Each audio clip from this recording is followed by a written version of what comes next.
Afternoon, everybody. New sound system, I hope is working. Can you hear it? Can't hear anything? Testing 1, 2, 3. You're good, you're good, Mayor. Now? I don't hear anything. We can hear you. Can hear you. You hear me? Yes, sir. It's magic. Got some people shaking their heads saying they can't hear me. Well, Can you hear it? All right, good, They're in the back. They'll be making adjustments as we move throughout the meeting. So, good, good. Good afternoon, everybody. Madam Clerk, could you read the roll, please? I think everybody's here, Absolutely. ready to go. yes, sir. Good afternoon. Mr. Brown? Here. Ms. Herbert? Here. Dr. Bustles? Here. Mr. Brennan? Present. Mr. McDowell? Mr. Duval? Present. Mayor Rickaman? Here. If everybody will stand for the Pledge of Allegiance. I pledge allegiance to the flag of the United States of America and to the republic for which it stands, one nation, under God, indivisible, with liberty and justice for all. Reverend McDowell, would you give us a word of prayer before we go into the meeting? Thank you. Let's bow our heads. For this day and for the manifold blessings you've already bestowed upon each of us. We thank you, Lord, for the opportunity together. And yet we thank you for the opportunity to discuss, openly discuss, this our beautiful city and the expansion of this city.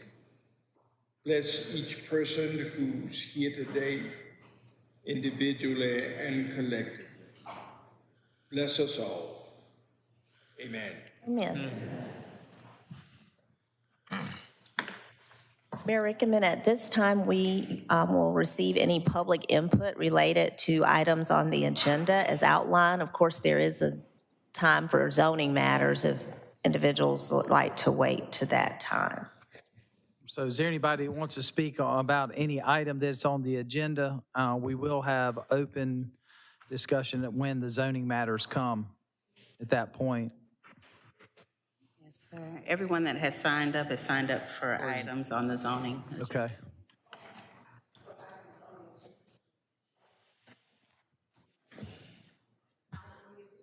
Ms. Williams, if you have something to speak. Is she on a crutch? Don't know, Okay. don't know how to walk upstairs. I know who that is. Hey, Ms. Williams, how are you this evening? Hello, hello. Let me see, do I say it? Okay, so first, thank you all for the kitchen that's coming to the Belleville Center. I saw that on our agenda. It's been a long time coming, ever since Ms. Deborah Livingston passed. I don't know how many years ago that was, but we're looking forward to making good use out of it. And the other item I want to ask you about is the distribution of food, where you're going to give monies to certain people to deliver food. And I just want to know some specifics about it. We'll be talking about that when it comes up on the agenda. But a quick overview is doing a pilot program and then putting other resources. We actually filed for a grant as well to go with that so that we could utilize the food service delivery that's already in place. So you have multiple food service deliveries that cover about 90, almost 99% of the city limits.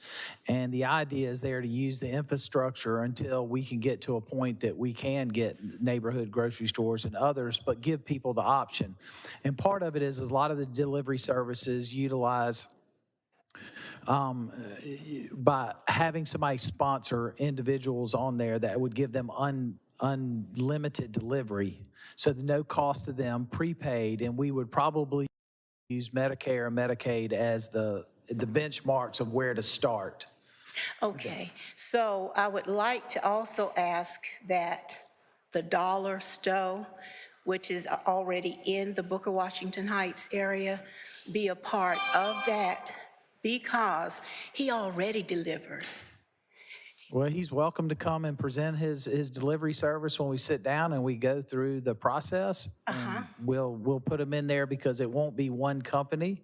Right. People will have a choice of who they want to sign up with to do that. So we've gotten feedback from all the major grocery stores, Instacart, Walmart, Food Line, Publix. So very excited about everybody's interest to help us solve this problem. And then I guess the other question is, how will the seniors who do not trust, how will they get on a computer and put their information in and There's order some their alternative ways groceries? that people can call in and others. Okay. And what we're sampling with the national folks is programs that already are working in other communities and how that works. There's another community that also utilizes their version of DART. So when the DART system's down, it actually does delivery as well to those folks that they already work with. So there's a bunch of little nuances to fix, but we wanted to get a pilot program first to make sure that people that would want to be involved and take advantage of it, and then also see how many people may be challenged by, they may not have a credit card that they use or a debit card. How do we work around that and use the alternative methods that other cities do? So there's some more things to figure out. The point is that we're going to try to do something instead of sitting around waiting and not doing anything. I appreciate that, and I do want to say once again, and leave it in your mind, the Dollar Store, Brian Thomas. And just tell them to reach out to us. Okay, I'll bring him. Okay. I know you will. Thank you, Ms. Williams. Sorry. Yes. Yeah, Reverend McDowell. Will the dollar store have transportation? We We already provided transportation. we are working on trying to get some technical assistance to write grants. That's one of the problems that we have, and that's technical assistance to write grants to fund folk within the communities with additional funding.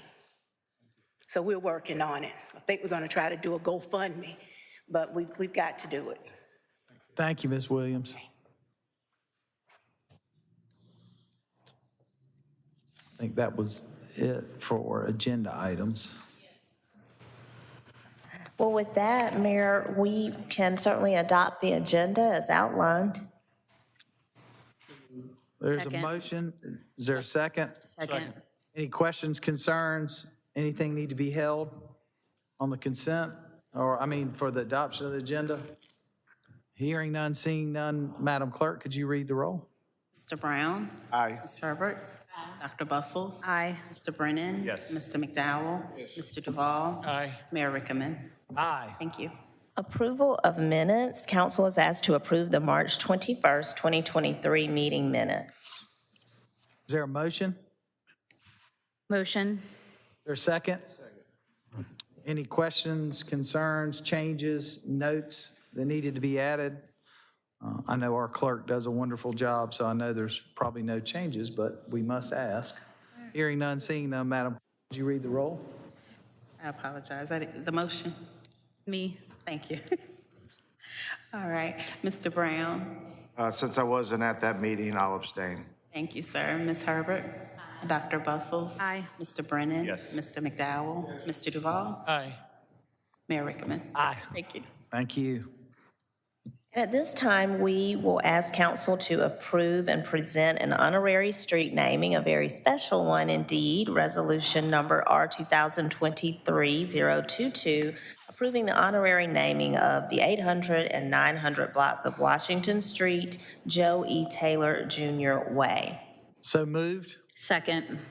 A motion and a second. Any discussion, comments? We look forward to having the family and friends when we do the unveiling here in the coming months. But want to thank everybody for supporting it. As Joe had a very big impact on a lot of people, and every day I continue to hear about things he did that a lot of us who were close to him didn't even know he did, and he made such a difference, and I think this is well warranted, and thank all of y'all. With that, Madam Clerk, could you read the roll? Mr. Brown? I'd proudly vote in favor. Ms. Herbert? Aye. Dr. Bustles? Aye. Mr. Brennan? Yes. Mr. McDowell? Mr. Duval? Aye. Mayor Rickaman? Aye. Presentations, item 3, the Child Abuse Prevention Month Proclamation, the Honorable Daniel J. Rickaman, Mayor. And do we have, who's all here to accept this proclamation? If y'all wanted to maybe come forward to the podium, that would be wonderful. Thank you.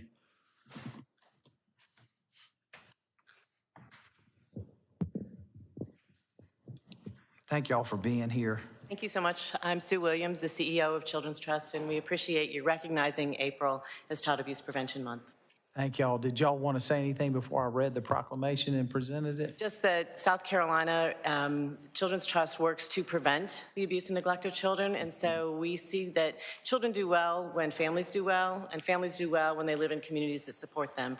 And we really appreciate the efforts that the City of Columbia is doing to make it a very family-friendly city. So thank you so much. Well, thank you for what y'all do, and thank you all for bringing this forth for us to bring forth. I think it's very important that we as a community, this is a community issue, and this is where we bind together, where every corner comes together, every neighbor comes together to make a difference. So thank y'all for what y'all do. I would like to introduce two of my board members, Tim Lyons, who's a managing partner at Malden Jenkins Accounting here in Columbia, and Mr. Steve Moon, a partner with Rogers Townsend, a law firm here in Columbia. Thank you. Sarah Knox is our newest person on our team, Nice to see you. and Bet Williams is another member of our team. Great, thank you. Well, with that, South Carolina's future prosperity and quality of life depends on the healthy development of more than 1.1 million children residing in diverse communities across our state, 88,924 in Richland County. Preventing child abuse and neglect must be a priority that requires individuals, families, child-serving organizations, schools, faith-based communities, business, government agencies, civic leaders to support the physical, emotional, social, educational well-being of all children. Child abuse is a serious public health issue with wide-ranging societal consequences. As the data shows, the link between the abuse and neglect of children and a wide range of costly medical, emotional, psychological, and behavioral issues in adulthood.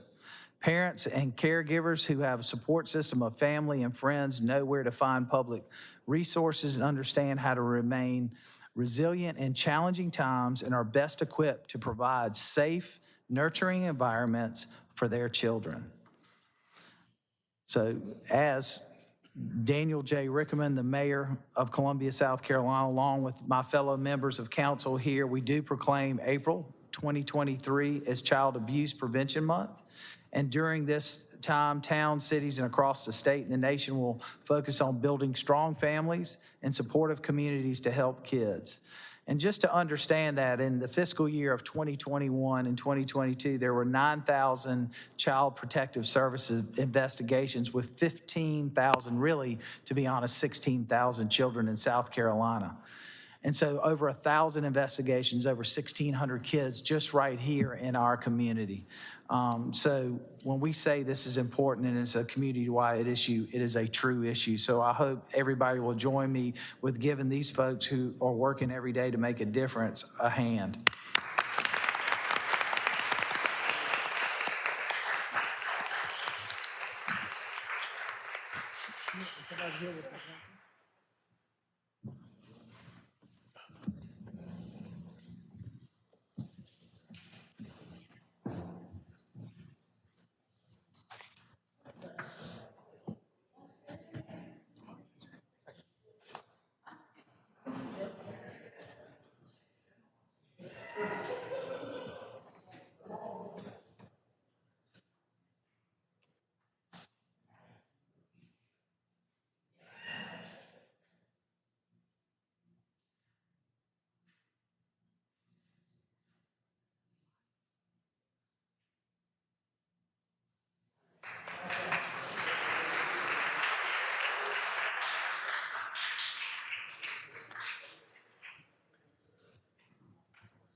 Mayor, can I say a few words? Yes, please. So not many people actually know, but Children's Trust of South Carolina is where I began my career, and it's really wonderful to see all of you again in this forum. And just want to thank all of you for all of the great work that you continue to do. And I'm just really proud. I always say we when I talk about Children's Trust, even though I'm not technically we anymore, but you all are doing some really incredible work and have really demonstrated the importance of collaboration on a local, state, and national level. And anything that we can continue to do to support you, I'm always here. Thank you. Thank Oh, you, Mayor. please go ahead. You don't have to hang around. Next, we have Military Child Month proclamation. Deputy Commander Susan, I see there, Fred Henley and Ashley, would y'all come forward? Good to see you, sir. Good to Saw see the you, sir. general yesterday. Yes, sir. I hope you're doing well. Yes, sir. Would you like to say a few words? Yes, sir. Just on behalf of the 19,000 military-connected students in South Carolina and the over 6,000 military-connected students we have in the 8 school districts that surround Fort Jackson, this is an amazing honor, and thank you. The partnership and appreciation that Columbia always shows our military families makes Fort Jackson special and a destination of choice in our Army. Military kids are special and they face unique challenges as our parents serve, and today recognizing them is amazing. So thank you again for this honor, and know that our over 3,500 soldiers and 5,000 civilians on Fort Jackson feel like this is home. Well, thank you all for what you do. Thank you for your service. Thank you for being part of the community. We've had spent some time together, and I'll tell you, it's just amazing to me every time I meet a family from the fort, how engaging and they want to be. And thank you for taking care of those 45,000 recruits, Yes, sir. welcoming those 250,000 family members that come to visit us.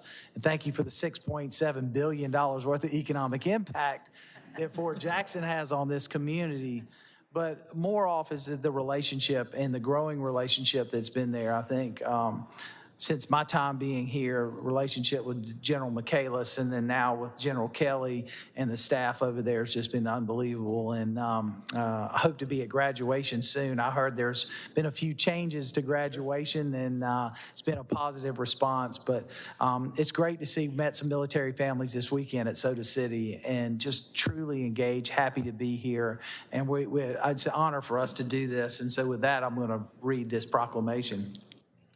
Military youth of today and tomorrow promise to be the most active and involved populations in our nation's history. The City of Columbia is honored to work with school districts and South Carolina Military Affairs to provide support to the children of service members as they transition between schools to address their distinct needs and prepare them to graduate as well-rounded citizens ready for college and their careers.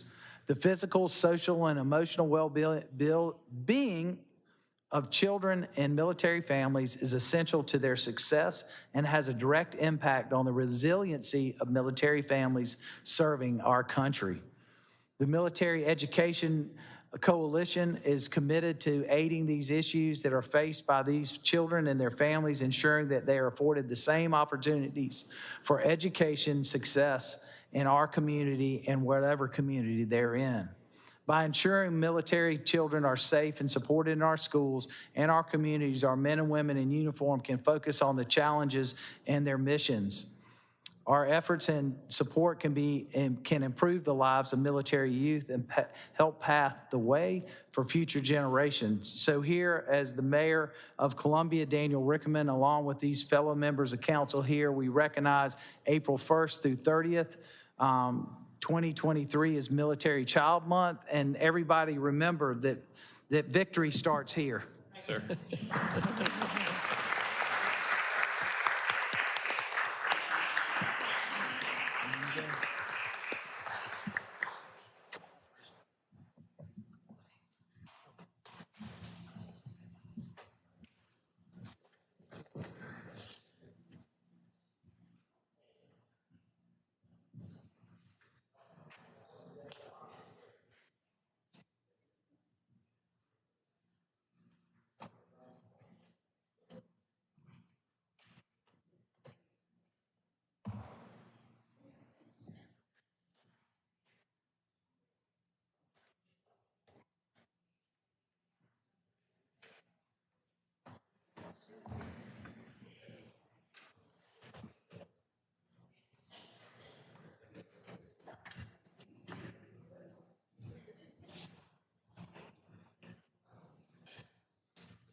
Our next presentation is the Mayor's Campaign Against Breast Cancer check presentation. The Honorable Daniel J. Rickaman, Mayor.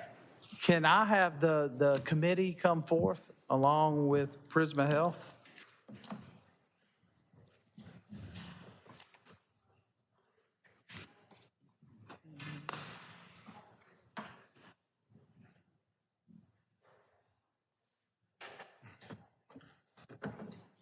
First of all, I want everybody to give the committee a hand. They work tirelessly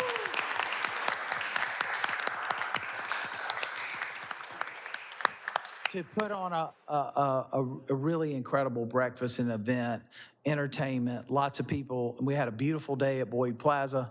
We're going to have even a better one this year. We're stepping up our challenge. We want to raise more and give back more. And this obviously is very dear to all of our hearts. We're all touched by somebody who has fought the fight.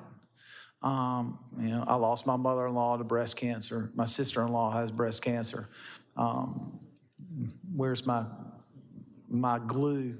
Miss Shanique Belton is a fighter. Miss Erica are fighters in this city. And I just want to thank y'all for all we do, because this is important to us as a group. And this is truly a family event, as you can see on the screen behind me. But what's really exciting is that we raise money to try to make a difference in the fight moving forward.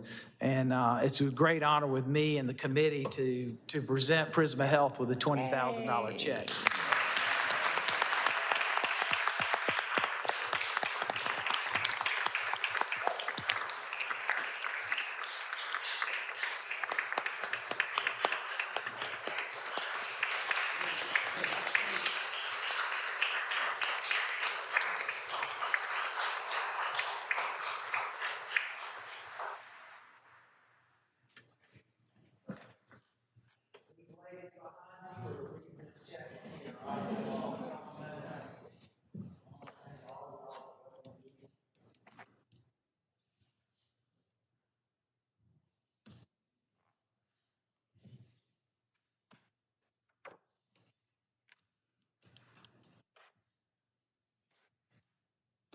Next year it's going to be double, right?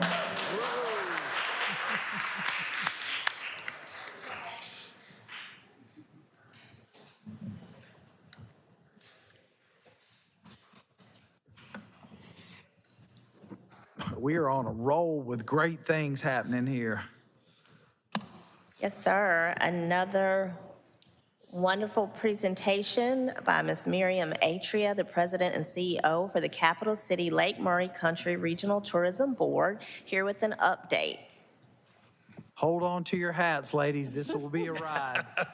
Lights, camera, action. That's right. I brought along with me today the chair of our board of directors, Jimmy Chow, and also another board member, Buddy Jennings, who is the retired former director of tourism for our state of South Carolina. And Jimmy has to leave for another board meeting, so I'm gonna let him speak real quick, and then I'm gonna come back after Buddy. Thank you, Miriam. Good afternoon, all the honorable council members. I have great news to report to you. Our beloved president has won a very prestigious award recently, Fred Brinkman Award. Fred Brinkman Award is the highest award in the tourism industry the governor can ever bestow to an individual for their achievement in improving and helping the tourism industry in the state of South Carolina. And our president has just won the award, and our other board member, Buddy, has a previous recipient. This award doesn't give out every year. They only give out when they have the worthy candidate. So this just demonstrates to you, our organization, how much the positive impact we have in our tourism industry. So thank you for your tax dollar to make our state a better place. Thank you. Hey, Mr. Mayor, members of the council, how are you all today? It's an honor for me to be here to thank you for all the support that you give for Capital City Lake Murray Tourism. Without you, we couldn't do what we do. It's an honor for me to serve on Miriam's board. Last year was a record year. We had 2 world-class events, one that had never been held in the continental United States. the World Bass Classic that brought in millions and millions and millions of dollars. 25 nations participated. It really helped set us up as an international destination. And I think because of that and all of the work that Miriam's done over the years and the support that y'all have given us, we truly have become a key destination in this state. Now, Councilman Duvall and I go back a little ways, and he'll remember that in 1969, when PRT was created, the #1 tourism destination in South Carolina was south of the border. We've come a long way. I wonder why he always says Pedro says. The #2 destination was the pier at Myrtle Beach. Not Myrtle Beach, but just the pier at Myrtle Beach. Governor McNair decided to create PRT, and he said that in his 4 years of serving as governor, that was his greatest achievement. It was not building the State House complex. It was not ushering in integration. His greatest achievement was creating PRT, which helped bring tourism to our state. And with the work that people like Miriam have done, we really have become a major tourism is major industry in our state. So again, I just wanted to thank you all. I wanted to make sure you would recognize that that Miriam was an award winner. And as Jimmy said, Mr. Brinkman passed away in 1990. The award was named after him. There's only been 11 recipients of that award in 30-something years. I am fortunate to have been one. I'm glad to have Miriam on there because there's only six of us that are living. So I need to have her on there to represent the rest of us. But thank you again for what you do. And I'm going to ask Miriam to tell you about what's going on right now and what's coming up. Thank you, buddy. Thank you, buddy. What's going on right now? We have 150 professional fishing pros in town with Bassmasters, and we have Fox Sports, channel Fox Sports 1 in town. And on this Sunday, April 23rd, we will be, our region, Columbia and Lake Murray, will be on Fox Sports for 5 hours and a half live from Lake Murray. This is history for Bassmasters of ever having that amount of time. A lot will be said about our wonderful community. When the show is filmed and aired later in the year, our television tourism ad will be included in that airing. And then last week we had another small event in town. Major League Fishing came into town, and 47.12 pounds of bass were caught. We're hoping Bassmaster breaks that record this week, but we are going to be, that show will be televised on the Discovery Channel on Saturday, September 30th, and again on Saturday, October 7th. We have a 1-minute community segment on Columbia on it, as well as our tourism ad. We are busy trying to bring even one more world event. This time, it's golf from London. They will be coming next year, a week before the Masters, and we're hosting them on a 4-county region tour, and they will be playing golf at many of our courses. There's probably 50 to 60 in that group. And then finally, the biggest news of all. I've been talking with some council members about working with the World Food Championship. We did not win the bid. You cannot say no to our organization. So what we have done is we're creating our own food event. Food sports is hot. It is a big industry, and we want to showcase food sport here and make Columbia, South Carolina, the host at Sugar Park for the first ever Southeastern Barbecue Showdown. We are bringing in national talent, national MCs, national country music stars, and you will be hearing a lot more about this awesome opportunity. Our goal, 5,000 people at Sugar Park for 2 days. And then, who knows, in a few years, we might end up at the Gamecock Stadium. Well, if you're looking for judges, you know who to call. We know we're looking at one right now, and you will hear a lot more great news about that event. We thank you for your time today. We thank you for your continued support. We work very hard. We have a very small staff getting it done. Thank you. Thank you, Miriam. Mayor, I have one. one thing.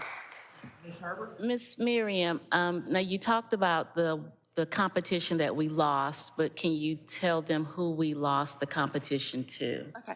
Yes, the World Food Championship has been in Dallas, Texas now for 5 years. We had received a quote from Colonial Life Arena. We were working with them to have that event come here. We are a small tourism organization. Our budget now is getting up for marketing around $2 million, and we can't compete with Dallas, Texas on dollars. However, saying that, what I've just announced to you, we're going to make this region shine so much brighter and so much bigger. Thank you, Council. Thank you, good job. I'm just glad, I think my point is that we are competing literally with Dallas, Texas. That's good stuff. That is good stuff. In Dallas, when you rent a car, you pay for all the amenities in Dallas. Look at your rental receipt in there. Or the hotel bill. You're paying for the rodeo, you're paying for everything. They have figured it out. Thank you, Miriam.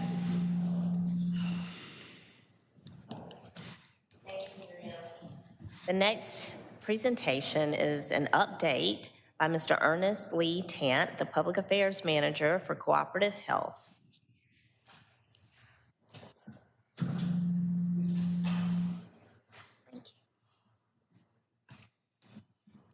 Good afternoon, Mr. Mayor and members of council. Thank you for having me today. I'm Lee Tant, Public Affairs Manager for Eau Claire Cooperative Health Center. We do business as Cooperative Health.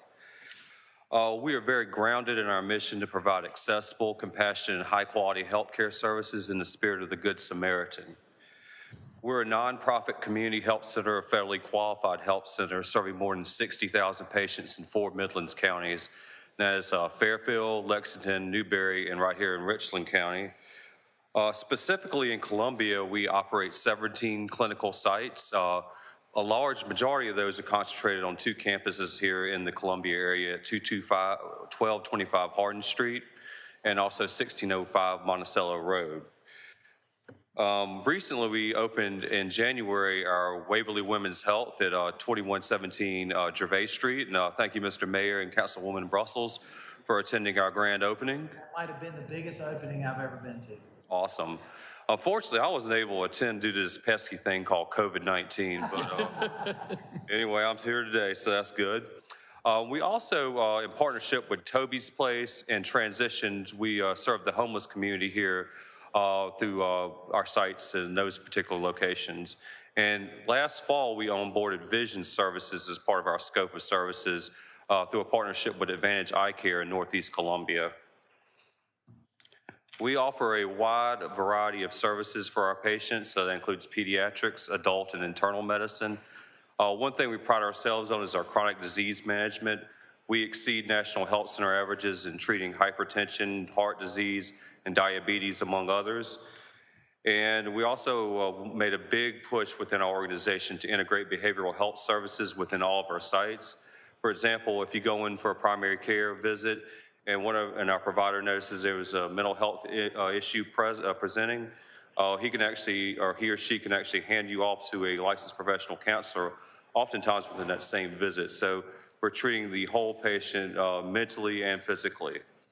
We also have pharmacy services because, as we know, you can diagnose something, but if you can't provide the medication to treat it, that's not doing a whole lot. So we have 2 on-site pharmacies in the Columbia area at both Monticello Road and also at Hardin Street. And for those sites that do not have a pharmacy on site, we have convenient delivery and pickup options for our patients. We also have 2 dental clinics at Main Street and also Monticello Road within the Columbia area. And we also have podiatry services off of Main Street. And I can personally attest to the podiatry services. My 7-year-old is a big fan of trains, and I stepped on one right before Christmas and messed up my foot very, very badly. But our podiatrist got me up and running and chasing after that very fast young man and able to enjoy Christmas. So one thing that we also are very happy about, we were able to accept all patients regardless of their ability to pay or insurance status. And we have a wide payer mix. So about 48% of our patients are Medicaid, 12% are Medicare, 19% are uninsured, and 21% are insured patients. And I think that really speaks to the level of care that we provide, because those folks could choose anywhere to go, but they chose Cooperative Health as their medical home. We also have a variety of means to take care of our most vulnerable patients. We have what's called the Good Samaritan Program, or GSP, which is a sliding fee scale. So our uninsured patients can pay a very nominal fee, often as low as $20 per visit. We also have what's called the Healthy Outcomes, or HOP program, and this is a limited Medicaid benefit that's funded through the South Carolina State General Assembly. And this allows people with untreated chronic illnesses to identify what those illnesses are, get them into treatment, and avoid them having long-term hospitalizations, inappropriate ER utilization, or even, catastrophic care. Lastly, we have Affordable Care Act marketplace assistance. We have an outreach team dedicated to finding the right insurance plans under the ACA for our patients. And I should note that we're now in the process, the state is in the process of doing the Medicaid unwinding. During COVID, no one was allowed to be removed from the state Medicaid rolls, but now the Department of Health and Human Services is doing the redetermination process, so we're actively engaging in the process to help people that will lose their Medicaid coverage as a result of that. I should note that next year we will open, and we're very excited about this, an adolescent and teenage facility off of Monticello Road at our founding location. And I want to thank Senator Lindsey Graham for his support in the congressional budget for providing funding for that. We would like to invite you any and all times to visit our locations in Columbia. You can shoot me a text or give me a call at 803-995-1842, or email me at etant@cooperativehealth.org. Our website is www.cooperativehealth.org. I also have some informational packets that you can look at afterwards. And thank you for your time, and I'll be happy to entertain any questions you might have. Any questions? I don't have a question, but I do have a statement. I want to thank you all. My grandmother, who just passed last year, she's 98, but she was, I think, one of the first patients at Oak Cliff Cooperative Health, and you all treated her until she passed away. And I believe it was Dr. Bell, maybe? Yeah. Dr. Bell would literally come and see her. And my grandmother's a handful, so I thank you all. No problem. I really do thank you all, but I know that she's always very appreciative, and she always trusted you all in your service. Thank you so much. My mom works there. She went back to work, Bernadette Herbert. Thank you, Mayor Benjamin. They had this little thing going on. But yes, my mama just went back to work. No, I mean, they have a good friendship. You said Mayor Benjamin. You just said Good thing. Oh. We look alike, but Mayor Rickman. She has a thing on with both of them, Yeah, right? I mean, yeah, seriously. But no, I just want to thank you all, and I know that my mom is enjoying, going back into the workforce too. So that's been pretty cool. Awesome. We're excited to serve and happy to have her. Yes, thank you. and you need to meet her because she will brighten your day. I will make it a point to do so. You know whose grandmother and mother that was when you heard the description. It runs down family tree. I'll be happy to track her down and meet her. Miss Bernadette brightens my day every time I see her, so I know she'll do it when you see her. But she was so excited about that opening. When we were there, she was looking for you, Councilwoman Herbert. Thank you so much. All that you do. That's all the time. I did mention this, the second week of August is National Health Center Week, so we'd definitely love to have any of y'all come visit us at that point.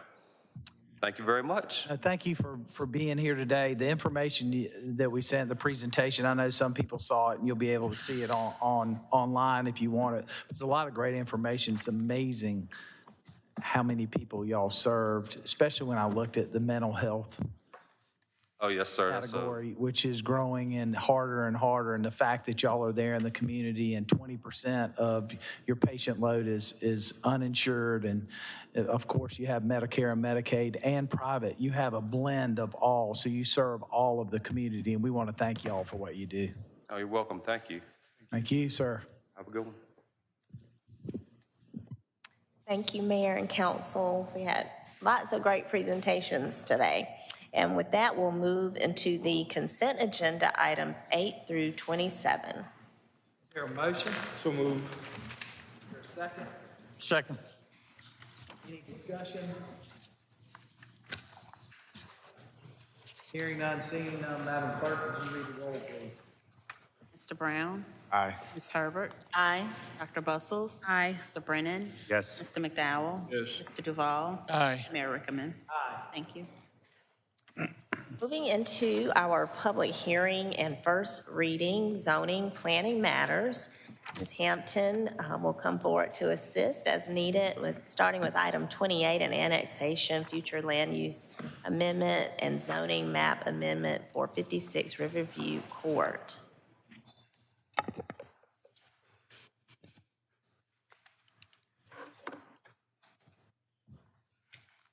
Presentation.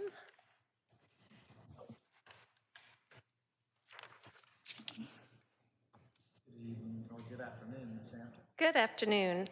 Following on what City Manager Wilson said, this is an annexation. It's a request to annex the property, assign a land use classification of urban core residential small lot, and a zoning of residential single-family small lot at the time of annexation. Is there anybody here to speak for or against this item? Mayor, we have Ms. Sheila McKay who signed in to speak. We would like to remind speakers that they have 3 minutes to present their comments to the council.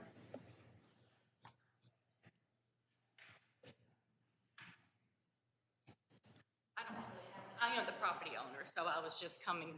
Yeah, I was just coming to see if, any of my neighbors had anything, because they didn't really want to, but I'm in the donut hole. So I appreciate you guys wanting to do this. I called Richland County for help with my drainage ditch, and they were like, So I said, I'll call city, because I'm in the donut hole. Literally, you turn the corner, and there's my house, and the line is like in front of my house, so. You truly are a donut. Yeah.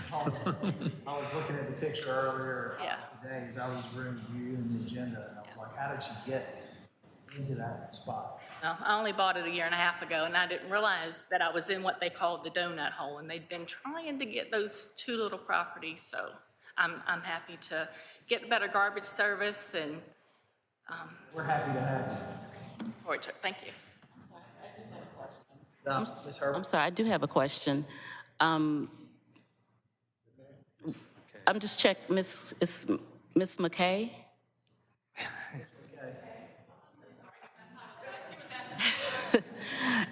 You said you wanted to see if your neighbors had any concerns. Have you spoken with your neighbors and Yeah, notified them? there's a Airbnb on this side. I think their address is 52. I didn't think that she was too interested in it when I talked to her about my drainage ditch that runs through my yard. So I just thought maybe, she might have some concerns, but maybe not. Just wanted to ensure that they weren't being annexed. Yeah. Okay. And what about the neighborhood association? I haven't heard anything from anyone. I mean, mostly, it's right outside of Earlwood. I think I still consider myself Earlwood, but it was called something else a long time ago. Okay, it may not be Earlwood. I was trying to pull it up, but because it's in Richland County, it doesn't show the neighborhood, so, okay, thank you. Okay. Is there anyone else speaking for or against this item? Hearing none, said, Ms. Herbert, do you have a motion? So move. Is there a second? Second. A motion and a second. Any questions or concerns? This will be the first reading. Madam Clerk, would you read the roll? Mr. Brown? Aye. Ms. Herbert? Aye. Dr. Bustles? Aye. Mr. Brennan? Yes. Mr. McDowell? Yes. Mr. Duval? Aye. Mayor Rickaman? Aye. Your next case is a zoning map amendment, that's also known as a rezoning, for .47 acres on the south side of Sunset Drive. It's a request to rezone the property from residential single-family medium lot district in the Earlwood Protection Overlay to a mixed-use MU1 zoning in the Earlwood Protection Overlay District. It involves 2 parcels right there. Is there anybody here to speak for or against this item? Mayor Rickaman? I have a Mr. Felipe Hernan, and after that, Kenny and Sherry McWilliams.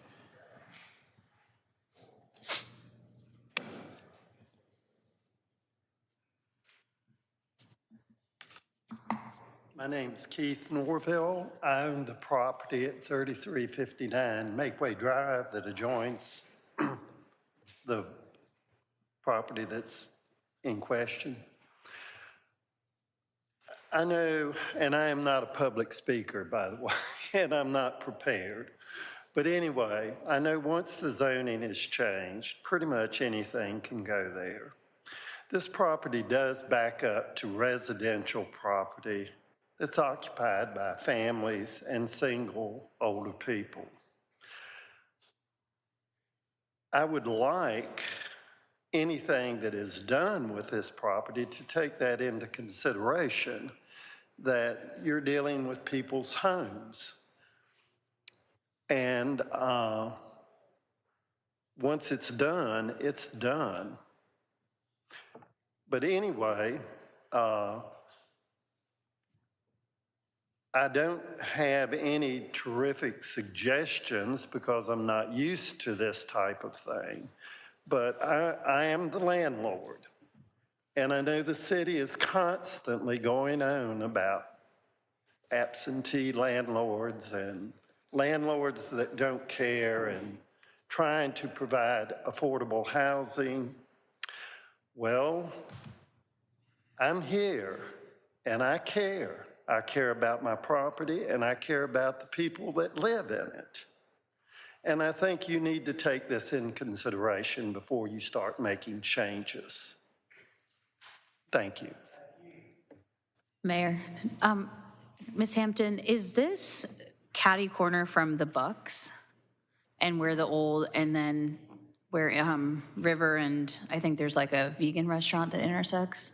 River and Sunset, yeah, and the old shopping center. Okay. Is right across the street. And then I had a question. Will it have the overlay when it's annexed? So it's a rezoning, and it currently does have the Earlwood overlay. No, it does not. Just let me look just 1 second. Yes, it does. Pardon me. It does have the Earlwood protection overlay, and it would maintain the Earlwood protection overlay. Okay. And that, I don't know if that answers some of his questions about what it can be used for, but I guess that may be just for architectural purposes. Correct. It does not impact the use. The underlying zoning impacts the use. Okay. Mr. Mayor. Reverend McDowell, then Mr. Ball. Ms. Hampton, Yes, sir. let me just make sure, I was just talking to Dr. Russell. Let me turn my mic on. That line of buildings, who owns that piece of property? I don't know, but I have my laptop here. I can check for the ownership. Are you talking about the shopping center? The shopping center. Across the And that's street. at the big intersection, right? Yes, sir. Yeah, right. And so then you go down and then you go across the bridge. Down by Aberdeen, I believe. So there's been talk, too, of redevelopment of the shopping center, but we haven't had any concrete proposals yet. Yeah, the church, Rev, the church Yeah, I was still gonna owns, say, the I church thought still owns the shopping church center. owned that shopping center. Yeah, it's do. across the street. Yeah. There are talks of Do they potential. not own it, or are they planning to buy it? No, they did own own it. it. They owns it. I'm not certain that they own it currently, so I can't say for certain, but we can confirm. Ms. Hampton, is there any way you could find out for me and for us? Certainly. Who that Rev, property? yeah, I was gonna say, Rev, I met with them about 2 months ago with the church, and they still own the property, Church owns the property. as of like 2 months ago. Great, thank you. I think Pastor Ezel. Yes, Ricky Okay. Ezel All right, I got you. and Ryan. Mr. Duvall's going to hold his question until we hear from the other folks who wanted to speak, so we'll Sounds let them go. Mr. Herndon? Hello, Mr. Mayor, City Council. You all look very different than you do on your campaign signs. It's nice to see you all in real life. My name is Philippe Herndon. This is my partner, Kenneth McWilliams. We are the owners of River Drive Creative that purchased these plots on River and Sunset Drive. I have a small handout I can provide to everyone for review as to our reasonings, as to our zoning request, and our logic behind the requests. Thank you. Oop, and that dropped. So if we can get a view of the overlay, it's kind of a zone in on that. Ms. Hampton's running the controller. I apologize. Need to back up one? Or actually, the The one where it was just the one before to the right. One more, that one, thank you so much. Okay. So we purchased 4 plots of land, 2 that are on River Drive, and then these 2 that abut Sunset. The 2 that are on River Drive are already with buildings that we're upfitting. We are spending about 350% of the purchase price of the property on upfit for our businesses. These 2 are zoned for residential, but they are unfit, in our opinion, for residential use for several reasons. First, the one to the left, which is to the north, is abutting Buck's Market, the convenience store. There's also severe grade to the property where the estimate that we got if a residential property were to be put there or in either spot would be equivalent to about 70% of the purchase price of all the property, lots, and physical property. Our intention is not to put anything along the lines of residential or commercial use in either of those plots beyond our ability to build parking. Right now, our space shares parking. If you look, there's a 4,000 square foot building on the east side. It shares parking with Buck's Market, the convenience store. It's not appropriate for Buck's customers or for ours to have to share that parking. Right now, Buck's parking customers are regularly in that spot. Our plan and intention is to build good neighborly fencing between the 2 and allow us to develop access to parking from Sunset, a simple driveway, and the best accommodations for it involve being able to use either or one of those lots. The driveway to the north of the left lot is Buck's driveway, and we would like to respect their access for their customers and have access for our clients via the Sunset Drive route. I do have a question. Have you all met with the neighborhood association? Yeah, I reached out to them and told them that we were there, and they were very welcoming, but we haven't met with them in person. Did they request a meeting, or, because they only meet quarterly as well, so that may have been an issue too. Okay, they didn't ask to meet. They were happy that we were moving in, is what the woman told me. I can't hear you. Sorry, they were happy that we were moving in, that we purchased the building, but that's as much communication as we had with them. And do they know the use of the property? I told her that, yeah, what our companies are. Yes, in the email. Oh, Mr. Brennan wants to know what the business is. Tell me about it. Sure. So, Mr. McWilliams is the owner of Archer Avenue Music Studio. He's been in business for about 12 years. I'm the owner of Caroline Guitar Company. We've been in business about 10 years, serving clients all over the United States. Encroachment into residential areas. One reason we feel that this would be an appropriate rezoning is that if you look, there's a natural tree-line barrier and a gravel road before any residential stuff starts to the south of the second plot on the right. So there already barrier, there's no residential at this point on those spaces, and our intention would not be to put large facilities or anything on there because it's just not well suited for it. We would like to preserve that barrier between our commercial use and the residential, but allow us to use that parcel for access to parking.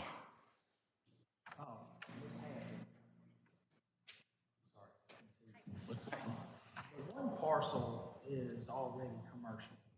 Right, the front when I rode by there, what I saw was you come out of Bucks, there's a driveway there, comes down the hill, and then that first parcel is, the way I see it on my map, it's already commercial, correct? No, so after you get past Bucks, both of those parcels are residential, are zoned residential. The maps that we have online and what I have show it as pink. So what you're looking at, the urban, UC-AC1. so that is the land use, which is why staff has actually recommended approval of that parcel to go to the commercial. It's the adjoining parcel that is in the yellow for the land use that we recommended not going to commercial. So that's the difference. Your land use plan is just a policy guidance for future decisions, but then of course the zoning which regulates it is there, and those are those 2 parcels. So, do you need the parcel that's neighborhood right now? Yes, we do, because while we would be able to, I'm sorry, oh, thank you. Sorry, you'd think people who work in audio would understand proximity to mics. Building guitars and singing are two different. A little, I'm a little stage rusty, so thank you. All of the plans that we've looked at and proposals we've heard from contractors would request that, because while we would be able to abut it with parking, there would be no access to it. And for it to be a driveway or anything coming from Sunset, our understanding is that it would need to be rezoned for a driveway that would access from Sunset to the back parking behind the building. And I think the concern has been that the one lot on the left that's already zoned, I guess, that could be changed, would not be enough space for the parking that we would need. But that picture that showed the tree line's slightly further over than that. So there's actually some of our property that's not covered in trees or forest right now that we would love to just kind of go to the edge of, not to the edge of the tree line, but just to the edge of that plot and use parking kind of over the course of, mainly on the left plot, but partially on the other one as well. But again, not changing the tree line at all that is already there.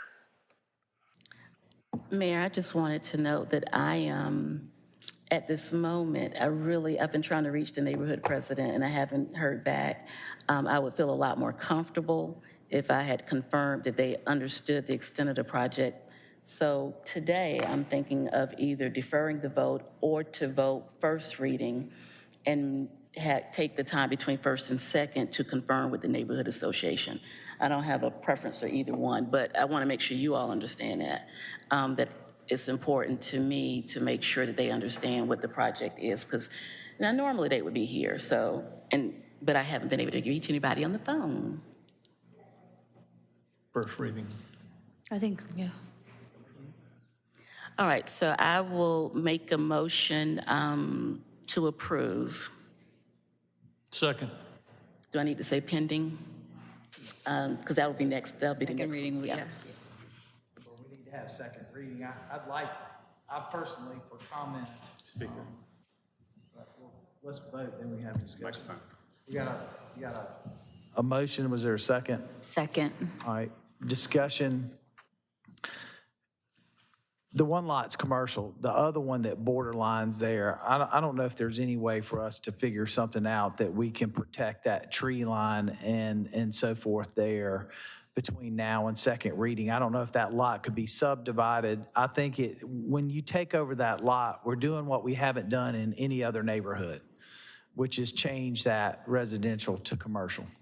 And so I want to figure out if there's anything we can do to come to that, because your one lot is 100% commercial. There's no doubt about it. And I see what you're talking about from the photograph I have. I just like for us and part of the discussion between now and second reading and see if there's a way for us to keep that, because when you go by there, you understand how that protects that part of that neighborhood, and I think it's important. I understand what staff is saying and why they're recommending it, but I have some hesitation there, and I'd like us to explore some options in between readings if it's possible.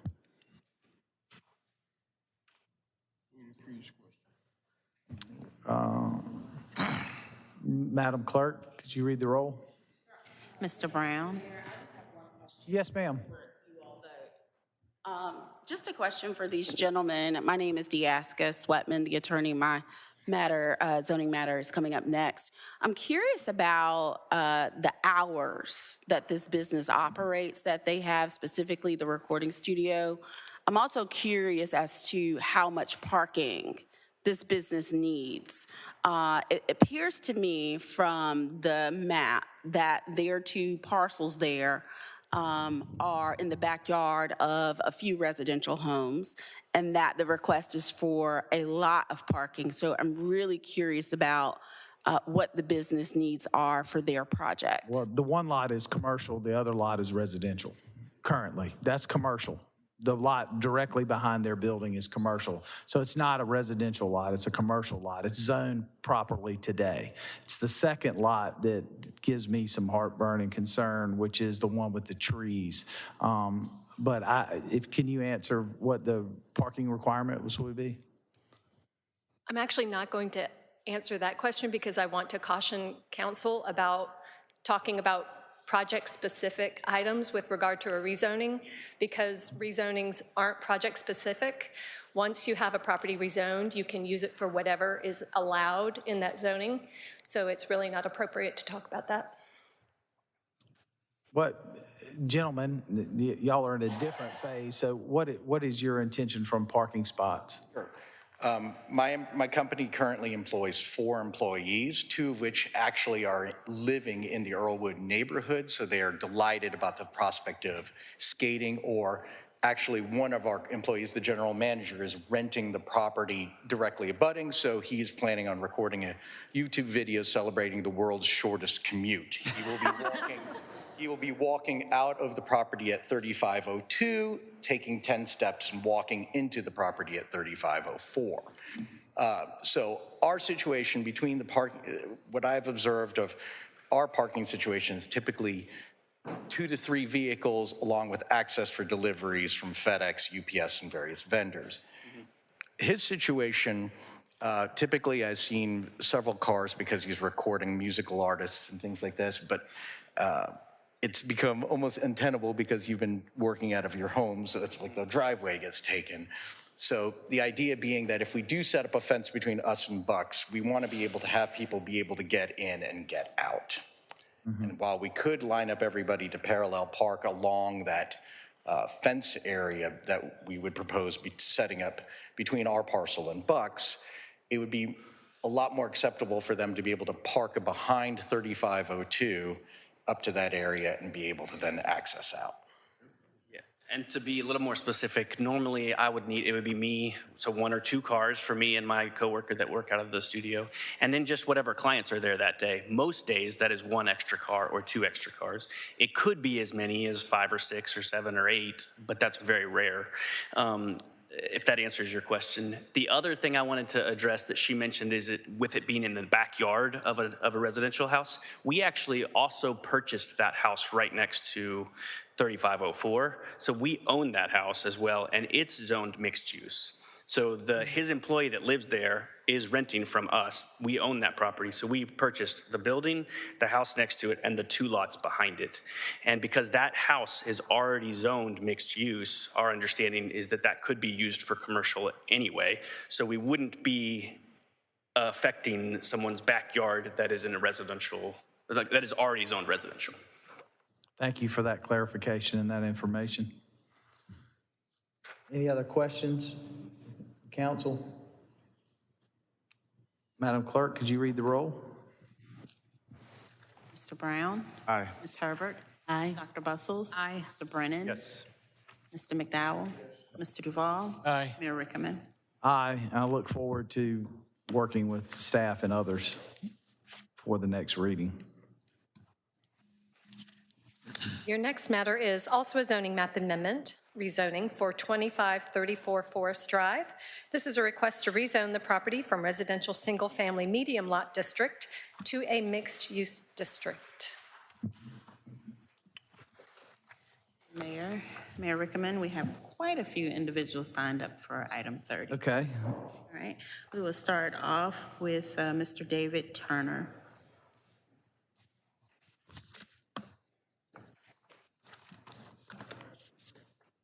Mr. Mayor and Council, thank you for the opportunity to speak. I'm David Turner. I am a volunteer with the Forest Hills Neighborhood Association, and I'm asking today that you would uphold the decision of the Planning Commission that was made on March the 9th. And I speak on behalf of our neighborhood and other folks on the board. Thank you. Thank you. Right. Madam Clerk. Phillips McWilliams.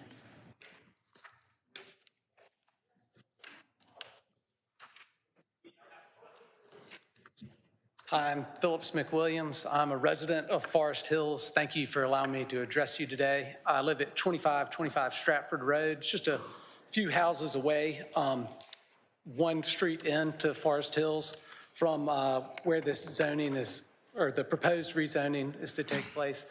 And I'm speaking against it. You know, I don't want commercial encroachment into our neighborhood. We've got a great neighborhood there. We love the atmosphere. Right next door, if you're looking from Forest Drive to the house in question. To the left of it is a piece of property that's actually 3 lots. If this is turned into mixed use, there's nothing stopping that person from subdividing their lot. They have 1 house on there, and then selling that off for commercial purposes as well, and it could completely transform the neighborhood. I would also like to say that I believe that if you allow this rezoning to occur, it would be quote unquote spot zoning, which the South Carolina Supreme Court has said is not allowed. And I also think it would be an arbitrary and unreasonable rezoning, which again, the South Carolina Supreme Court has said is not allowed. And I think it would be arbitrary and unreasonable because every review it's gone through up until now has recommended denial of this rezoning to mixed use. So I thank you for your time, and thank you for hearing me, and I'd ask that you vote against rezoning this. Next, we have Warren.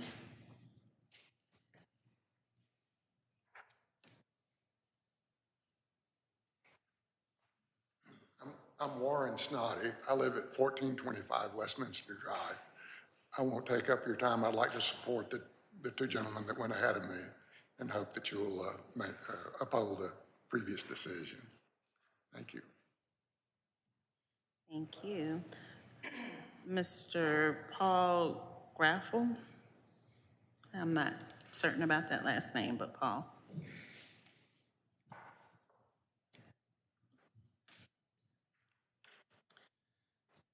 Sorry for the poor handwriting, but my last name is Gregory, Paul Gregory. I also live in Forest Hills, and I just don't want to open the door to any kind of encroachment and change into commercial property in our area. Thank you. Thank you, Mr. Gregory. Hank Mobley?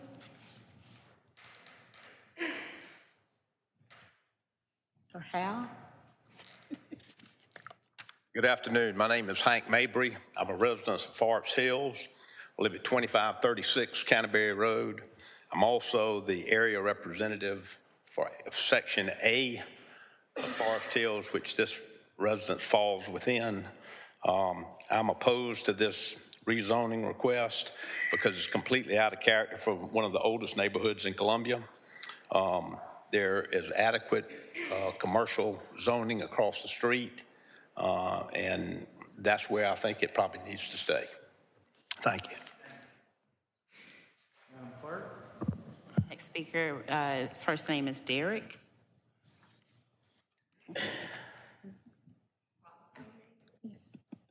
Derek Proctor.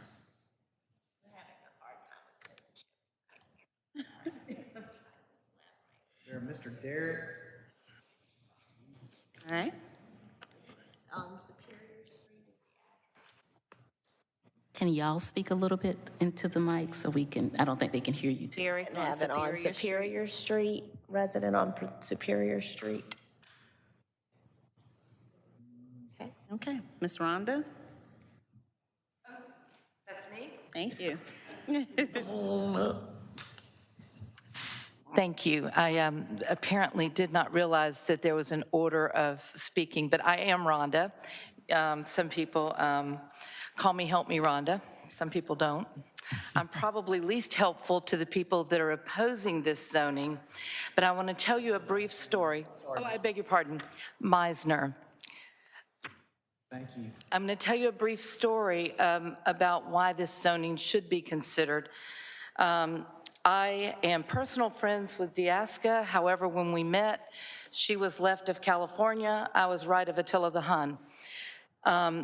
The reason I tell you this is because not only is she a rule follower, she wants to follow the rules. And there was some confusion initially. I was not involved in the sale of that. I am a real estate broker. And I would say that pretty much everything on Forest Drive in the future is probably going to be commercial. It is incumbent upon all of us to look at, I know the gentleman talked about the South Carolina Supreme Court. I didn't hear any actual cases that he cited, but I will say this about that. Spot zoning, I believe to be unconstitutional because it has to be the nature and character of the community. The community is about what is necessary and what is available. Certainly, Diaska could rent that house out, and then you have lots of transient people coming in and out. She simply wants to have a law firm. It's during the day, it's not at night, there's no craziness going on. It would fit very nicely into the community from the standpoint of if somebody in the neighborhood needed a notary, if someone in the neighborhood needed legal representation, certainly that could be a benefit to the local community. What is important with zoning and change? If we look at Atlanta, my family grew up in Atlanta. We had lots of property and little 5 Points. I can tell you that all of those properties changed over time.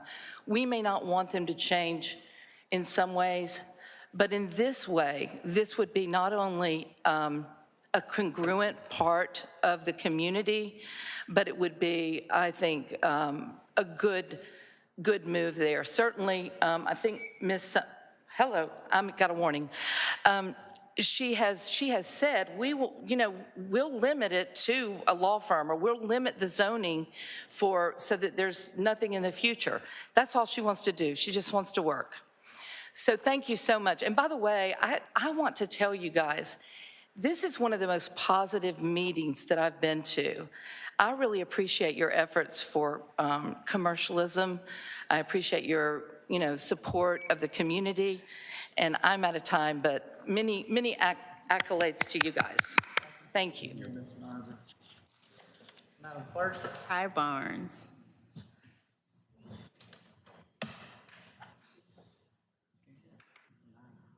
Would you give that name again, Madam Clerk? Ty Barnes. Okay. Good evening, Council. Thank you for your time. Thank you for your attention to this matter. Again, my name is Ty Barnes. I'm a resident in Forest Hills. I serve on the Homeowners Association as a code enforcement official. So I wanted to just say to you all that no one is against free enterprise. We are certainly proponents of folks working, earning a living, and taking care of their families. However, it's the families. It's the families who reside in these neighborhoods, in these houses. And all we're asking is to have that preserved so that folks can raise their children, can walk the streets, jog, and enjoy the surroundings that that they have the right to live and to grow and to prosper within within that framework. And so all we're asking is to preserve that for the folks who live and raise their families there. So thank you for your time, and I appreciate it. Thank you, sir. Madam Clerk? We have Mr. Miller on Stratford Road.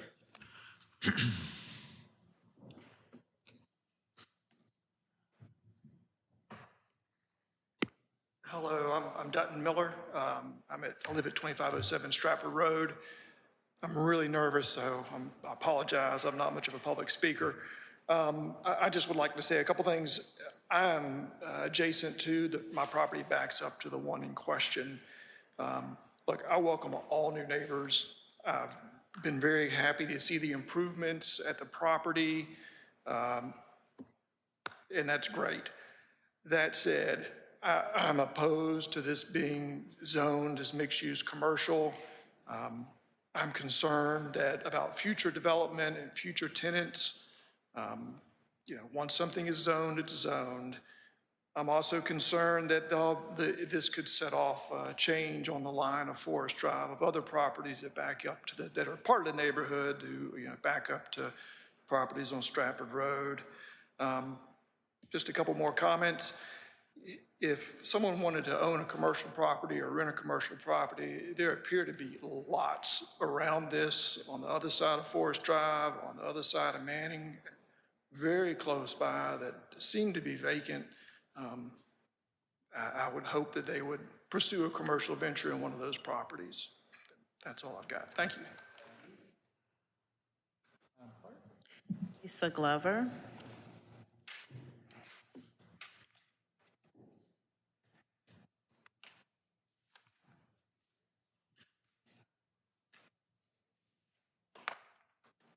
Good afternoon, Mayor, recommending council members. My name is Lisa Glover, and I am currently residing and have continuously resided at 2501 Stratford Road, next door to Mr. Miller, for the last 19 years. And I am here to request that you deny this rezoning. Forest Hills is a great neighborhood. I've lived there, like I said, for the past 19 years. As Mr. Barnes has stated, we raise our children, and one of the things we love about our neighborhood is the natural beauty. We can walk our children around and just enjoy the natural beauty. I'm asking that you deny this request. Forest Hill is an in-town suburb. Our neighborhood dates back to 1859, and it was developed for residential use in 1925. Where am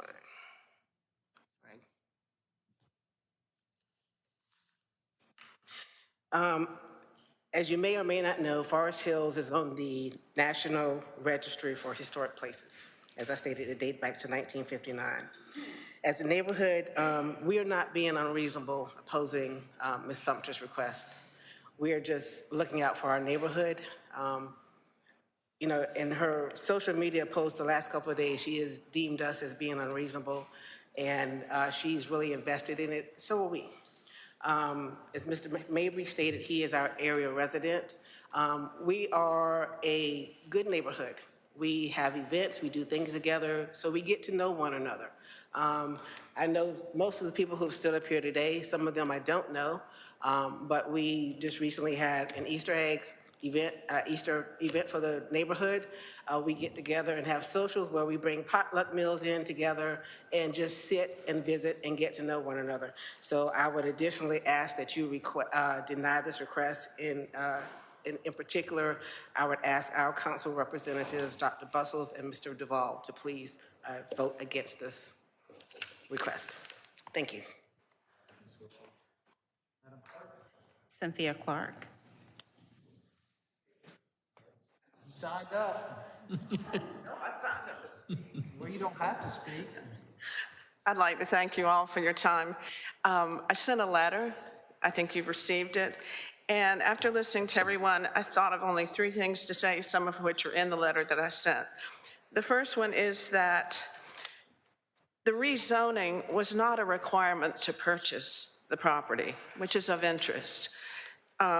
If rezoning, or if someone wanted to operate a business in a location, they would check that out first. So I just wanted to make it clear that that was not, the purchase of the property was not contingent on rezoning. The second one is that City Council, I think when, I'm not sure of the year, but there was a similar request nearby on Manning Avenue, and it was denied by City Council. It protected both the Lyons Street neighborhood and Forest Hills, and this is just around the corner. And the third thing was that the Planning Commission denied it in accordance with the Columbia Compass 2020, which was passed only about 3 years ago with Mayor Benjamin. So I hope everyone will vote no on the rezoning. Thank you. Madam Clerk. Ms. Sweatman, please. Speak now, or should I come up as the owner in a moment? Wait till the end. You're welcome to. I think I should. All right, Ms. Maya Borden, or Burden? Burden. Hello. Hello, everyone. My name is Maya Burden. I currently work with and for Attorney Spencer. I've worked for her for about 5 years. I'm here to definitely say that being a young person, I'm speaking for the fellow college students who are close to that area with USC, Allen and Benedict. We do a lot for the community. As you can see, I am young. I'm only 25 years old. Attorney Spencer, she's wonderful. And I'm not just saying that because I work for her. If and when you guys do approve us, I'm gonna speak it into existence. We do a lot for that, just the community in general, whether it's Forest Drive, Broad River, it doesn't matter. We do a lot for the community. We believe in the people. If any resident or if you guys were to need our help, we're certainly there for you at any time. So I just hope you guys take that into consideration with your decision. Ms. Lori Triplett. Triplett. Good afternoon. My name is Lori Triplett, and I'm here to ask you to approve Ms. Spencer's request for rezoning. Diaska is an outstanding member of our community, and as an educator of our children in the community, I feel like that having her business there would allow our children, as you're walking down the street with your families, to be able to say that, look what people can accomplish. She is a role model for our students. She is an example that we want our children to be able to see every day of what they can accomplish, no matter where they come from. She gives back to our community on a daily basis. And the things that she can bring to this community by allowing her small business would do nothing but make our community greater. All right, last but not least is Ms. Sweatman. Thank you so much. Before I give my remarks, I just want to say I like Easter egg hunts too, and I just had the privilege of traveling with 11 families out of my neighborhood in Blythewood to Jamaica, and I'm a good neighbor and have always been to them, and I'd be a good neighbor to those in Forest Hills. So again, I thank the council, I thank the mayor, I thank those who are here in support of my request, and I'm grateful at least for the discourse for those who may be in opposition, and some clearly are. If we could put a photo of the building up. So that's the building that is across from the Michael's Dry Cleaners. The gentleman, Dutton Miller, sent an email to this council saying, why not put my law office in that strip mall, which is on the other side of the property that adjoins my lot. I'm not putting a law office in a strip mall. I grew up in Columbia, and I was told that if you wanted to make it, you had to leave South Carolina. I have many friends that have left, but I stayed. I started my business in a room across from Trenton Plaza. 4 years later, I bought a small building because it was what I could afford. I hired staff. They've been with me. We're growing. My business did 7 figures in fees last year. We just need a little more space. I can't just go anywhere. I'm a woman business owner. This is where I grew up. I went to Dreer. I feel safe here. The mayor has said the city of Columbia is open to small businesses. Why not mine? I have worked hard, and I understand safety concerns. I do. I closed in the screen porch so that no neighbor would have anyone sitting in the back of the property looking into their yards. I did not know I would meet opposition in rezoning this building where the noise level is so high if you're in the front room that no small child could ever play safely in that front yard. So yes, I bought the building. I'm out of time, but I ask you all to understand that I am a daughter of Columbia.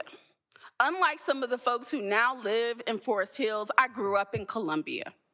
And I've built a business here that is working, that's thriving, that's supporting other small businesses in the city of Columbia. And it's time for Columbia to be like a Dallas. I heard Ms. Miriam say, we're not Dallas. We can be Dallas.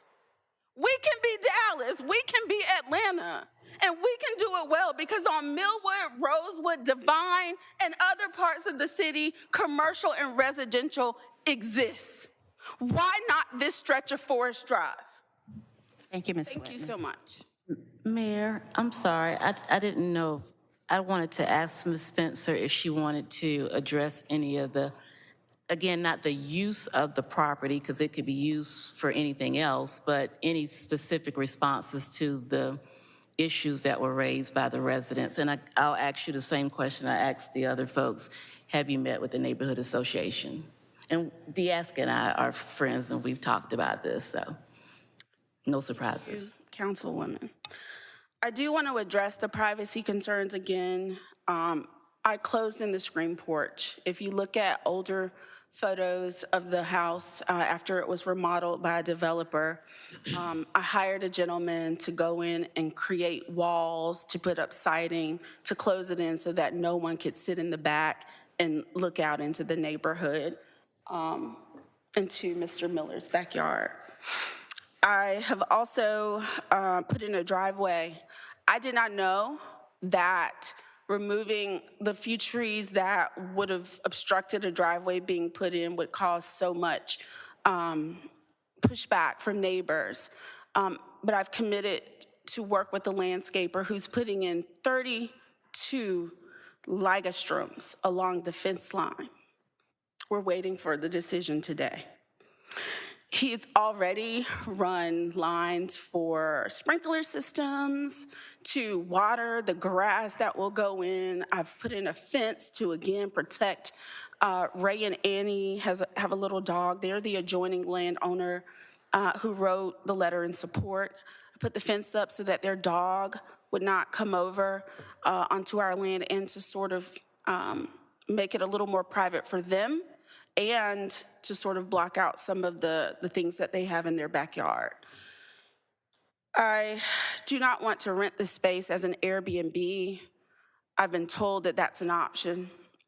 I don't think that that promotes safety, as the young woman suggested, that it's a safe neighborhood for children. I think that creates a revolving door of tenants. I think renting this space, even to young people, creates more of a noise hazard or potential problem for the neighbors. A law office operates 9 to 5 while most people are at work, and we're not there on the weekends. We see no more than 10 clients a week, 2 on Tuesday, perhaps 3 on Wednesday, maybe a couple disbursements on Friday. I've planned to only have clients park in the front of the property because that's the front of the property and where they would enter the building. The parking pad that's on the back would be for staff like Maya, who's been with me since 2018, and Lori, who's been with me since 2018. And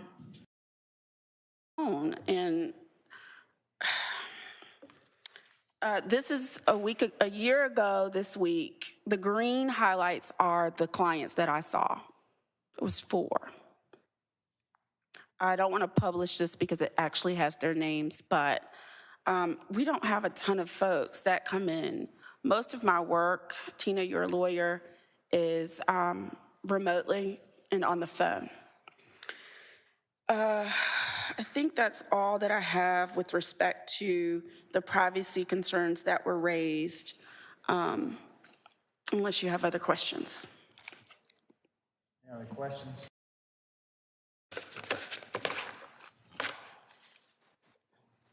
I mean, I'd just like to say I've met with Diaska. I've been to the property. I've talked to her on the phone. And as the District 4 representative, a lot of the things that she says is relevant. It's just not relevant to the zoning issue. So in my mind, you know, there's a lot of cliches we could talk about. A couple come to mind. The end doesn't justify the means. The end doesn't justify the means, or 2 wrongs don't make a right. In my mind, and I've been very clear with Diaska that I plan to vote against the rezoning. Any other discussion? We traditionally have denied rezoning in a residential area for commercial. Divine Street, Greenview, Rosewood, Millwood, and all support their corridors. Who's currently here, there is between Manning and all the way to what used to be the pizza joint is all residential. Sorry, all residential. So I don't believe there's support to change this. And this isn't about you, it's about the property, and that's where it is. It's unfortunate we do support small businesses, and we've proven that over and over. But here we have something that's in an interior, and it's not on the outer skirts or the other. It's not comparable to another piece. The best piece I could compare it to is the Divine Street, which we denied, Millwood, which we denied, because of the impact that's there. And it's not just the impact today, it's the future impact. With that, I would ask, is there a motion? I move we deny the application. Is there a second? Second. You have a motion and a second. Any further discussion? Just one thing, and I'm hoping that Ms. Spencer understands, it is so not about a law office. It's just not about that at all. It is truly about making this property commercial, and then is the next piece of property going to be commercial, and then is the next piece of property. It is not about it being a law firm. That's not the issue today. Madam Clerk, could you read the roll? Sir. Mr. Brown? Aye. Ms. Herbert? Aye.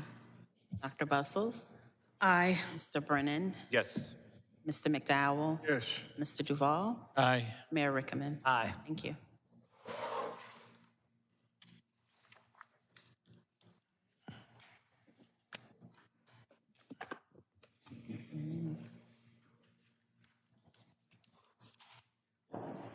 The next case on your agenda are amendments. It's amending the Unified Development Ordinance of the City of Columbia.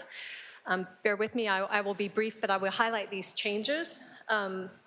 As you know, our ordinance went into effect now a couple years ago, and I want to applaud staff, Hope Hasty and others who, as we've been working with its implementation, have identified elements of it that need to be addressed and amended, and we've been bringing those to you. I hope that they'll start slowing down over the next year, but these are all intended to make it easier to administer, easier to use.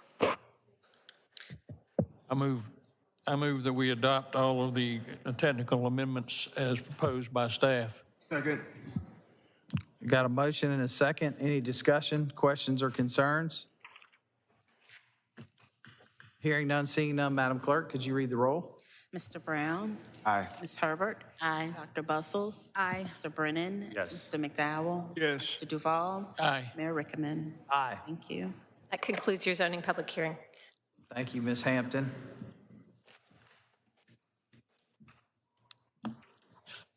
Ordinance's first reading, item 32, ordinance number 2023-041, consenting to the inclusion of property in a multi-county industrial business park, 2019 Bull Street Owner LLC, formerly referred to as Project Astral in Richland County.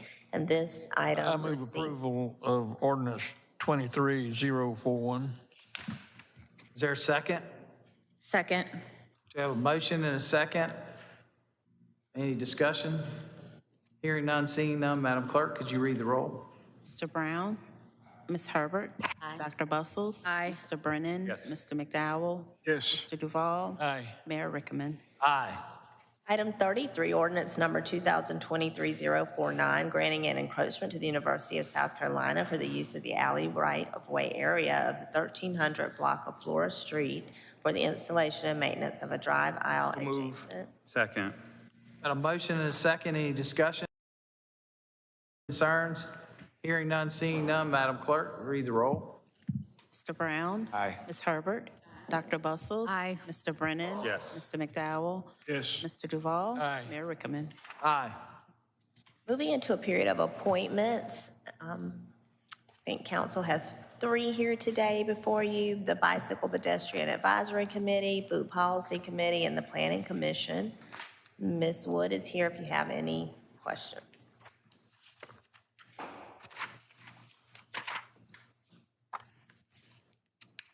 So, council, we have asked to 3 appointees and 1 reappointment, which is the comment designee, Ms. Pamela Reed. Are y'all good with the reappointments? Well, that's the matter that, oh yeah, I'm sorry, that's this one. Yeah, Ms. Pamela is appointed due to her job, so there's no conflict there.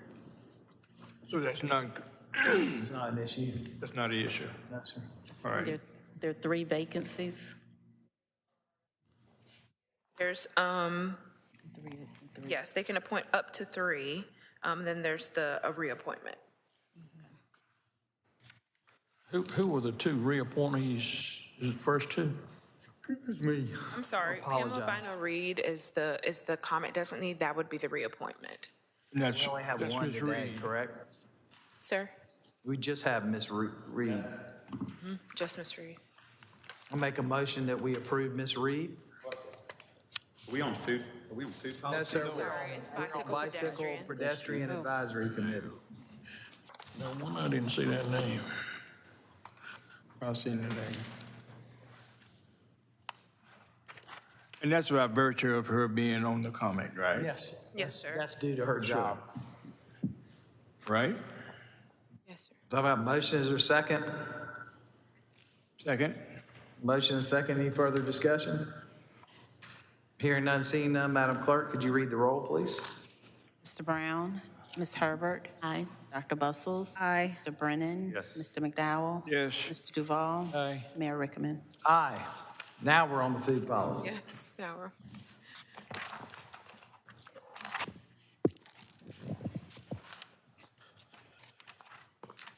How many vacancies are there? There are 3 total, but 2 are for reappointment. And those 2 reappointments are, Are Shayna H. Cato and Kimberly Humphrey. Okay, Ashley, help me out with this one. How many vacancies do we need to fill today? 1, 2. Really just need to reappoint the 2 reappointments. Okay. Because in discussions, there needs to be a position for a comment designee.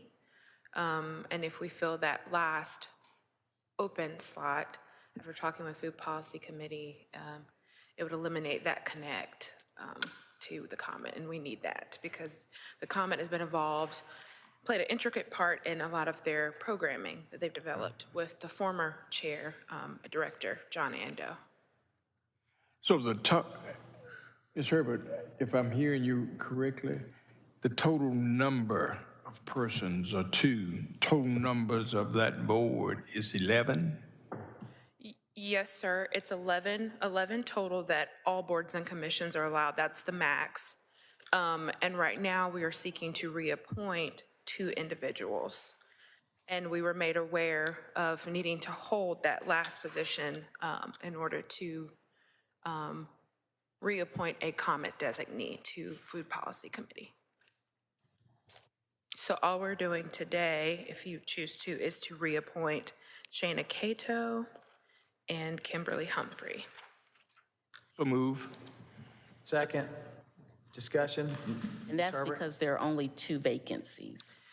So there are There's actually 3 3. vacancies, but we were made aware actually today that there needs to be a position for a comment designee, since a lot of the Food Policy Committee programming was designed around their partnership with the comment, because the comment provides access to some of the areas that they're trying to service that are dealing with food deserts. So today, we're going to do the reappointment. We're going to leave 1 position open so we Yes. can determine if we need a comment designee and deal with that at a later time. Yes. Okay, Yes, ma'am. I got it. Yes, ma'am. Thank you.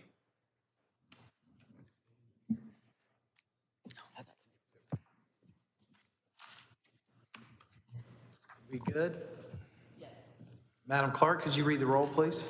Sir, Mr. Brown. Aye. Ms. Herbert.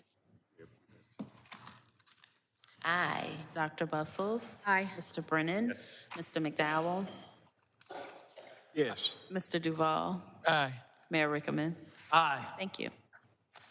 Lastly, we have the Planning Commission, and council is asked to appoint 2 new commissioners for 2 vacant seats.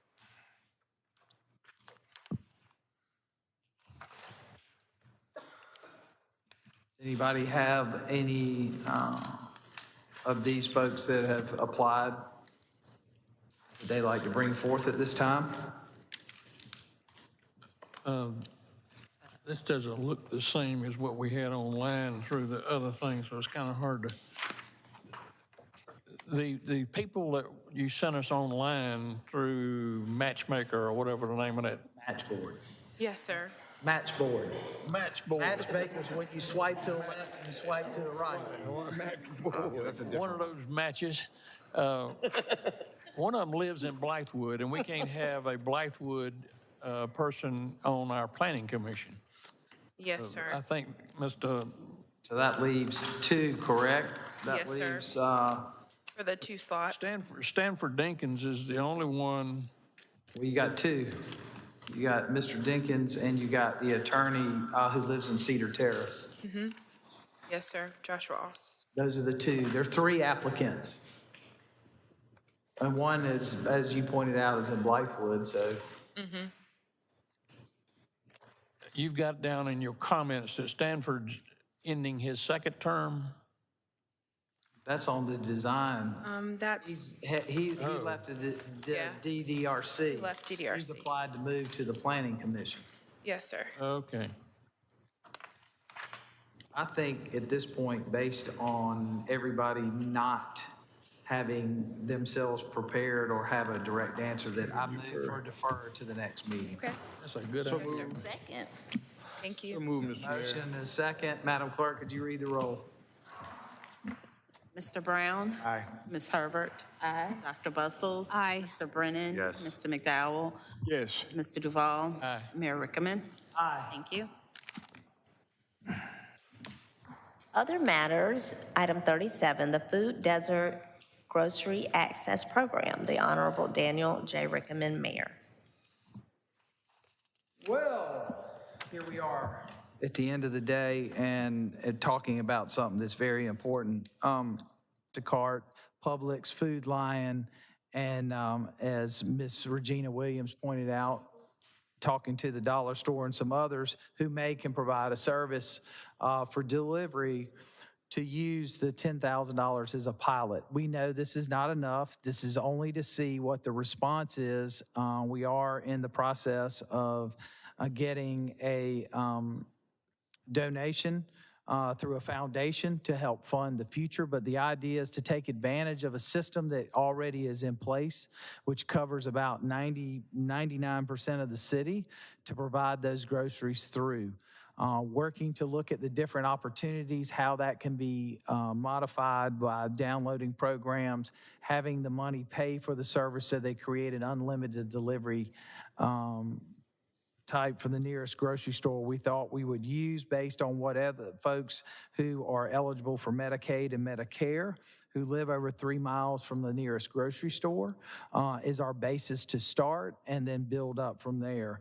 There's a lot of different numbers, distances that people use. I know there was a group before us that used the half mile, that would include me and other people in that category. And so making sure that we focus on the folks in the most need to build up the program. We probably come back to ask for some more money. We put away money, as you know, in our American Recovery Act funding for food insecurity, but we also have private foundations who want to help and support and uplift that through the program, utilizing the retail, Instacart and other folks who have programs already set up to establish it. We would use our parks as the center for this. This would demonstrate the proof of concept so that we could open it up before we invest thousands of dollars in a program, not knowing that it's going to be successful.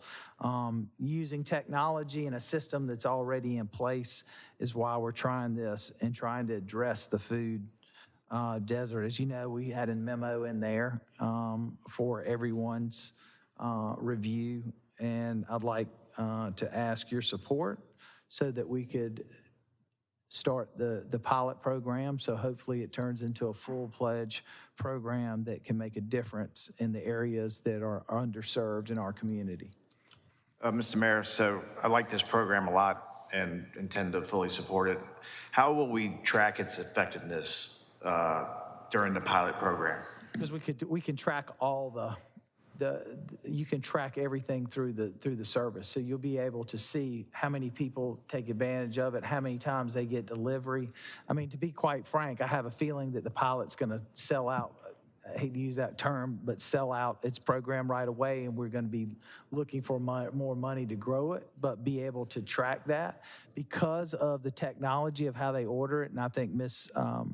Williams brought up a good point about, some folks may not be able to technology. There is a call-in service to that as well, so that we can track that. So we'll start looking at where those areas are taking advantage of it so that we can target, which will also be great data to go as we begin to push for neighborhood-style grocery stores. Well, that's what I was going to say. I think the metrics or the data is important for the future as well as the effectiveness of the pilot program. So I think we need as much information as possible. Well, it's going to be interesting because the tracking also allows us to track not only how many times somebody uses the services, but the products they buy. Right. Are they buying more staple items and taking advantage of farmers markets and others for fresh goods?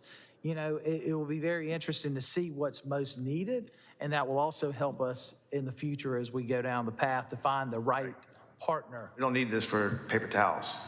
We need it for food. But everybody needs staples. Right. Mr. Mayor. Yes, sir. May I ask this?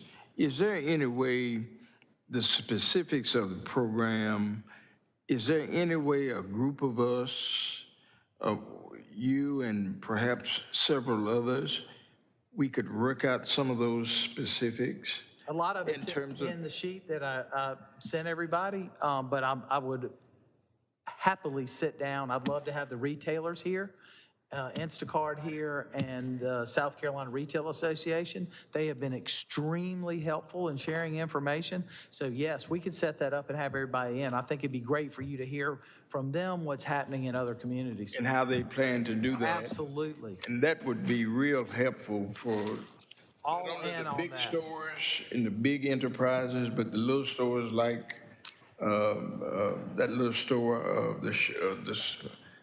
what's the name of that store? Dollar store. Dollar store. Stores like that, and of But also course. see how you could incorporate Uncle Willie's and other people down the road. Absolutely. Mr. Mayor, I think those partners can also tell us the metrics that Councilman Brown was talking about, they what's can. effective. So And bringing they'll be that on, I able to think is track great. it for us, which would be great. Yes, ma'am, Ms. Herbert. Mayor, I only had just a suggestion or maybe a question for the city manager. I know that the source here is American Rescue Plan Act funding, and sometimes the federal dollars are just hard administratively. I didn't know if we could consider the leftover funds from the Resilience Fund so that we don't have the reporting and administrative requirements that come along with federal dollars. Now, I don't know what they are, but there are usually some. I didn't catch that it said ARPA. That was, the intent was to use the resiliency funds. Yes, I so stand caught it. corrected. Yes, okay. Thank you for bringing that to our attention. Ms. Wilson, yeah, Mr. Mayor. Ms. Wilson, let me ask you this question. How useful and how helpful would it be if there are quote-unquote reserve funds in our COVID account that we could possibly use for inadequacies as it relates to hunger and Well, you all have pretty much spent that down, Reverend McDowell, I believe, with the use, if we apply, what is it, $10,000 for this program? Is that the intent, 10,000? To start, yes, ma'am, knowing that we'll probably come back, but didn't want to appropriate money for something that may not be welcome. Yeah. So we recently, you allocated those funds for at least 2 other initiatives. The Community Relations Council got $60,000 out of it. And then there was another initiative prior to that as well, and then there would be the 10,000 for this. So I have to do some accounting of what's left. Yes, sir. Yes, sir, we can do that. Yes, sir. I mean, it really all just goes back in the general fund, as you know, sir, but yes, sir, I'll let you. Mr. Mayor, I think it's important for the public to understand that this is for the delivery. It doesn't cost, it's not for the. For the food. It's not for the Just getting food. it there. It is getting it to Which is what we the heard the people. biggest complaint about. Right. And of course, that's why I think it's critically important to kind of flesh out all of the specifics of the program, because it's a difference than picking up a phone and calling for food when you don't have money. It's a difference. So it's for delivery and not for the gathering of food. And I think we need to be very specific about that and call them with some real concrete things, so that folks can really see that and know what's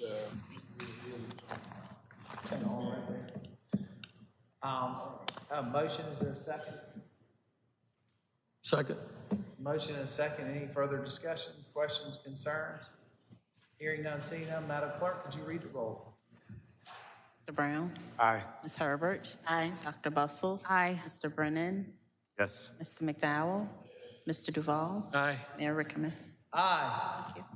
And that brings us to our council committee reports, referrals, and new business. Do we have any committee referrals this afternoon?